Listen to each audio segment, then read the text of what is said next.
All right, we're leading into the budget. Of course, we think the budget will happen and then the election will be called. So it's a critical fortnight ahead for the Morrison government. To analyse all ahead of us, we're joined from Canberra now by the national editor of the Australian newspaper, Mr Dennis Shanahan.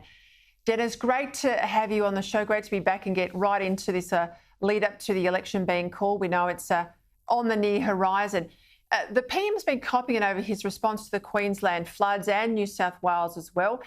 Back and forth with premiers over ADF support and this national disaster declaration, because many in the media haven't let the truth get in the way of their reporting, because it wasn't the PM that shot down the Queensland disaster declaration, but in fact the Queensland Premier herself, Anastasia Palaszczuk. And it's been this story, hasn't it, over COVID, the politicking of premiers that are hurting the PM here as much as the federal Labor opposition are, isn't it? Well, this is precisely what's happening, Peter. The Prime Minister is facing challenges from premiers, not just Labor premiers, but predominantly Labor premiers.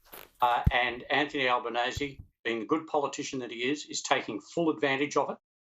He links the floods back to the bushfires, which hurt Scott Morrison in 2019. So, yes, look, there are problems here for the Prime Minister, but they're all not his fault entirely. And as you say, a lot of the reporting in the media neglects to mention the fact that a lot of this is the Premier's responsibility. State emergency services are the state's responsibility, and the ADF personnel, if they're available, can only be called in when the Premier's request that happen. People tend to forget, I mean, the Labor Party runs this slow-mo on floods line, that very soon after he became Prime Minister, Scott Morrison went up to northern Queensland and visited devastated areas from flooding there. The response to northern Queensland floods was quick, it was effective. Shane Stone put people on the ground at the Prime Minister's directive, and the response to that was extremely effective. That, of course, has just been swept by the wayside and left unremarked. But what we actually have here is a continuation of the COVID disaster, the COVID pandemic, the vaccines, the bushfires, all being revisited. And Anthony Albanese is demonstrating that he is going to be in there every day fighting, and he's fighting on the ground in particular seats where he doesn't have to actually make a big picture. He can make the short, sharp, local angle, and it's all working against Scott Morrison, and that's clearly having an impact on the public impression of the Prime Minister, and he's just going to have to try and work that through, and the budget will be one way he can do that. Well, one of those issues in the budget, obviously, the talk about excise, which is basically just the petrol tax. It's a fancy word for a tax, but that's what an excise is. And the prices are starting to bite. We know in New South Wales, you're talking about $2.10 a litre, up from about $1.67 back in January. That's a $200 tank for most families. Now, this was an issue, you and I will remember it, the lead up to the 2001 election all those years ago. John Howard at the time, he cut the excise. He then won a very critical Aston by-election and then went on to win the general election later that year after September 11. Those will remember that at the time. We're having that same debate. Now, there's two things here I want from you, Dennis. What should the PM do, and what do you reckon he'll do? Well, look, I suspect he'll take a leaf out of John Howard's book and do something about excise. As some of the earlier people were saying, it's not good policy to freeze the excise, which is an ongoing tax. It pays for our roads. One of the reasons Australia has a good highway system is because of the excise tax. Now, the excise doesn't shift according to the price. The price is obviously governed by Vladimir Putin's invasion of the Ukraine. I know, I paid $100 to fill my small car's tank today. It's tough, you feel it. And when you go into the petrol station, you don't blame Vladimir Putin, you blame Scott Morrison. But the idea that he should take from John Howard is that John Howard didn't lower the tax.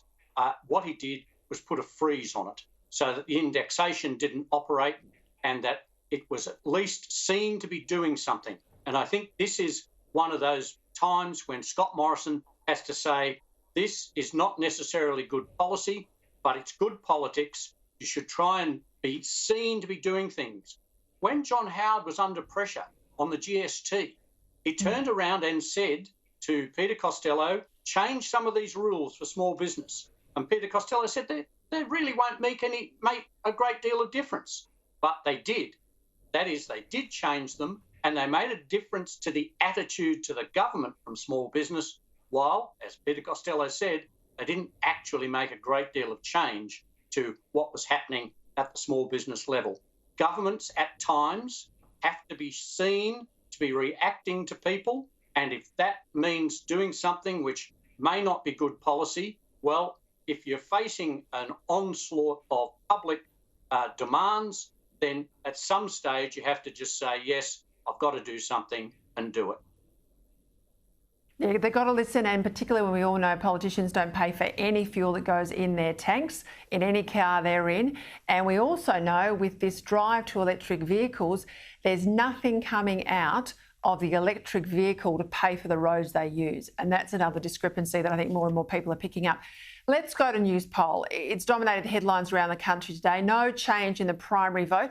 Labor still in front at 41% to the Coalition's 35%. That's the numbers that I sort of look to each time that give me the worry that the government's not doing enough to move away. A lot made today about this preferred PM measure. Albanese for the first time drawing level with Scott Morrison. Look, I don't know. I've been up in Queensland for the last week. I talked to a lot of people. They're the ones that raised Palaszczuk and the floods with me, I might add. It seems to be in these polls, it's a reaction against Morrison rather than an endorsement of Albanese. And I reckon if Morrison goes in some way to meeting people halfway, he can get them back. They're not in love with Albanese. Albanese's certainly not popular. But how do you see it? Well, I think that obviously this is not a good poll for the government. The problem for them is that the trends are all against them. The primary vote is not lifting. The preferred Prime Minister is now equal without Anthony Albanese and Scott Morrison. Scott Morrison's satisfaction rating is very poor. And there is a high level of independents and others. So the United Australia Party, One Nation, and the so-called unnamed others are very high in this poll. Now, I think there's a couple of really important points to make here. In this poll, if you look at those who answered the survey, there's about almost 20% of people who are saying we are not interested in the major parties. We're not saying where we're going to vote. And outside the survey, there was 8% uncommitted. That is, when they were contacted, they said, no, we're not going to make a judgment. So there is a large part of the Australian population, perhaps almost as high as 1 in 3, who haven't actually made up their mind. And this is the same in the preferred Prime Minister. Now, I think that it's important that Anthony Albanese has equalled Scott Morrison.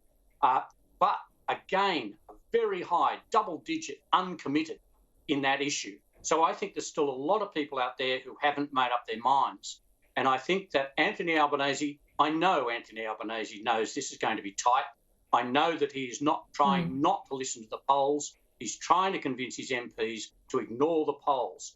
And one reason for that is that you will remember, Peter, that in 2004, Mark Latham equalled John Howard on preferred Prime Minister. And he did. Mark Latham was the polling favourite to win that election. We know what happened there. At the death knock, people changed their mind. They decided, no, we're not going to do this. And it became more than a choice, which is the problem here, I think, for the Australian public, is that what we're being asked to do is pick someone we like less. There is no great policy agenda on either side, but admittedly, the government does have a record. Scott Morrison does have a long record as leader. And I think Anthony Albanese, as John Howard pointed out last week, by trying to compare himself to others, including John Howard, as leaders, is indicating that he doesn't have a strong conviction of his own to convince the Australian public. Look, this was a bad poll. It's, the coalition's in a big lot of trouble. The budget is going to have to really try, and this is the point you're making, Peter, the budget is going to have to try and recover lost coalition voters.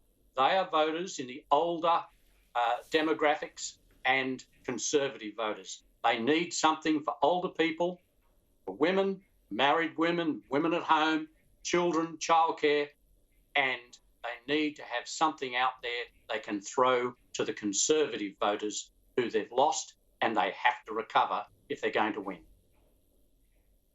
Spot on, Dennis. They've got to get out and fight. They've got to get off the fence. They've actually got to pick some fights and stand for something. But we'll see what happens, won't we? It'll be a very interesting few weeks. Thanks for your time as always.